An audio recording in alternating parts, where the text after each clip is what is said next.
আজ বছরের শেষ দিনে বায়ু দূষণের তালিকায় তৃতীয় স্থানে রয়েছে রাজধানী ঢাকা। বায়ু দূষণ সূচকে ঢাকার বাতাসে স্কোর 206, অর্থাৎ ঢাকার বায়ু আজ খুব অস্বাস্থ্যকর অবস্থায় রয়েছে। মঙ্গলবার সকালে বায়ুর মান পর্যবেক্ষণকারী সংস্থা এয়ার কোয়ালিটি ইন্ডেক্সের সূচক থেকে এ তথ্য পাওয়া গেছে। বিশ্বের 126টি শহরের মধ্যে আজ বায়ু দূষণে 210 স্কোর নিয়ে শীর্ষ অবস্থানে চীনের উহান, এরপর আছে ভারতের দিল্লি, স্কোর 209। দেশের অন্য বিভাগীয় শহরের মধ্যে চট্টগ্রামের বায়ুমান 117, রাজশাহীতে 174 আর খুলনায় 172। স্কোর 0 থেকে 50-এর মধ্যে থাকলে বায়ুর মান ভালো বলে বিবেচিত হয়।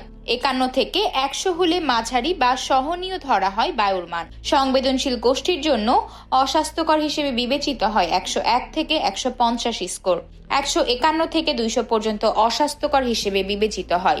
স্কোর 201 থেকে 300 হলে খুবই অস্বাস্থ্যকর বলে বিবেচনা করা হয়।